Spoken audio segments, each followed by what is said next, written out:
America रे रोतवा समस्त प्रवासी ओडिशावासी को मोर प्रणाम। जय जगन्नाथ। मु सनलिशा पटेल प्रथा सिनेमार प्रयोजिका। प्रथमे तो आपण समस्त को नूतन वर्ष उपलक्षे अनेक अनेक अभिनंदन और शुभकामना। आशा करी आपण माने भलरे अछंती।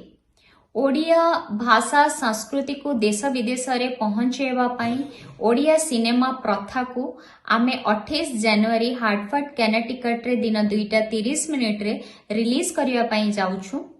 ओडिया कल्चर ओडिया सिनेमा को आपण मानक पाखरे पहुंचेवा पई एटा हमर गोटे छोट प्रयास। आपण समस्त को मोर अनुरोध कि आपण 28 जनवरी रे एप्पल सिनेमा हॉल रे जाइकी प्रथा सिनेमा टी को देखंतु। खूब सारा भल पाइबा दियंतु। आउ यूएसए एंड कनाडा रो अन्य जगह मानकर मध्य खूब शीघ्र सिनेमा टी रिलीज हबो। तार शो डिटेल्स एंड टाइमिंग मु आपण माननकु जणैबी। तो आपण मानकर ता पई सहयोग और भल पाइबा निहाती भावरे दरकार। आओ आपण माने जानतु सिनेमाटी को देखंतु आओ भल पाइबा दियंतु। मु आशा करे सिनेमाटी आपण मानक हृदय को निहाती भावरे छुईबो। धन्यवाद। जय जगन्नाथ।